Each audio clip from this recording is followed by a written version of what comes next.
Oh my God, no way. Why would you do this? There's no way. I can't go in there.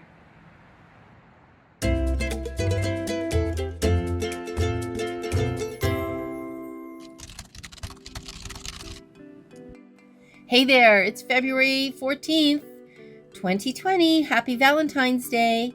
And I hope you're all having a great, romantic, sweet day together. I'd love to hear about your special Valentines and maybe historic Valentines. Maybe something fun happened. Maybe you did something crazy or some kind of great surprise. I'd love to hear about it. So Nafe's not big into celebrating Valentine's Day. He thinks it's a lot of commercialism, but he does it for me, which is sweet. But I'm going to tell you a story about Valentine's 2009, and it's something I won't soon forget. So yeah, it was February 2009, February 14th to be exact. Pretty ordinary day, very cold outside. Obviously, this part of the world is very cold in the winter, below zero.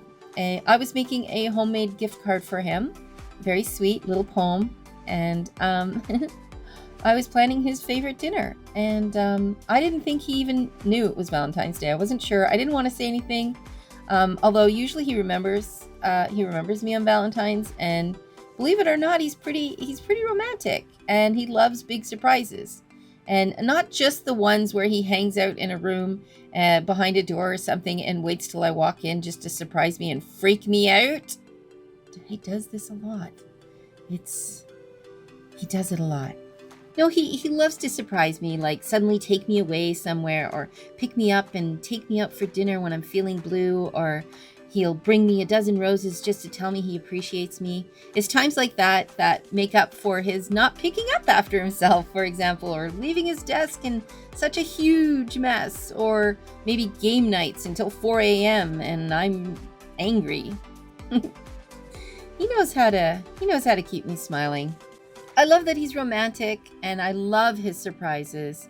But as a rule, they're almost always a bit over the top and outrageous. And this one was not an exception to that rule. At the time, we lived in an old Victorian townhouse. It was lovely, but it wasn't cheap to live there. And both of us were working and trying to keep up with the bills. And he was also attending college at the time, and we were struggling. Money was and is often the first matter at hand, and spending was at a minimum.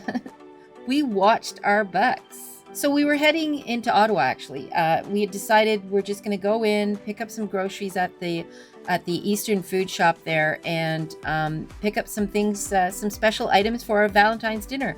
I really didn't think anything of it. I thought it was pretty normal, and yeah, I didn't have any clue that he had this hidden agenda. As we got into the city, I didn't recognize where he was taking me. Things did look a little off, but at the time I wasn't entirely familiar with the area. And so maybe I was a tiny bit suspicious that he was doing something, but I wasn't entirely convinced. And then we came around the corner to the Chateau Laurier, and that is like a 5-star hotel, a 5-star luxury hotel, the Chateau Laurier, the Fairmount. And we're starting to pull into it, and I begin to freak out. I actually started hyperventilating. This was not affordable. This place was just way out of our league. Not to mention, he didn't think about packing an overnight bag for us. So he drove into the parking lot, and he talked me off the ledge, so to speak. And he explained that he had been planning it for a while and that he had put some money aside, etc. Although he said he was surprised it was that big. He thought he was maybe taking me to this quaint chalet, like a B&B. Like, how does he not know that this is the Chateau Laurier? How did he? It's so funny how he misses the obvious. Anyways, you know, like this is where royalty stays when they come to Ottawa. It's we don't belong here. So we head to the counter, and the woman there, she asks Nafe, should I refer to you as Doctor or Mister? I like notice him pause for a second, like, wait a minute, we're not make the leaving here, are we? No. He responded with Mister, and then my hands are like sweating. I am freaking out because she hands him this card, this key that is special to get off the elevator at what's called the gold floor. Yeah, he got the gold floor. What is the gold floor? I don't even know.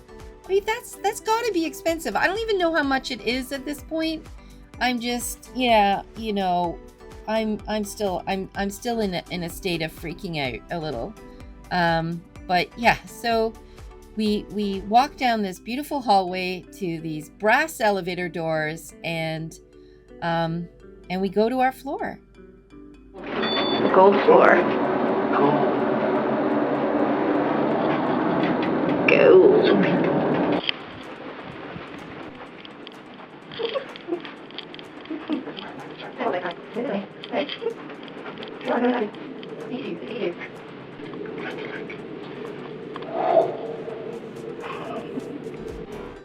Our room was incredible. It was just like stepping back into time, and just beautiful. The tall windows with the drapery and the carpeting and the wardrobes, and it was incredible. It was the gold experience, I guess. And you know, we had so much fun. We walked through the whole hotel. We actually ended up on the roof. That's me up on the roof there, and that's us sitting in one of the beautiful settees in the hallway. I think that's what you call it, settee. I don't know. Yeah, it was extraordinary. At one point, though, I'm sort of like dancing into this room, being silly, you know, into this grand room, and then I look to my left, and there's some guy doing a lecture, and people kind of look all in my direction, and I am like incredibly embarrassed. And I sort of back out of the room, and the two of us are laughing hysterically. You know, it was expensive, and yeah, it freaked me out. But honestly, it is an incredible memory that I have, and he is so good at giving me the best experiences, and I am so grateful for that. You know, I need to loosen up and just enjoy it sometimes. As I've said in previous videos, I just have to go along with the ride with him, because I usually don't have any regrets when it's all said and done. So happy Valentine's Day, folks, and I would love to hear about your stories, and keep happy, keep smiling, and stay in love, because love is grand. Bye.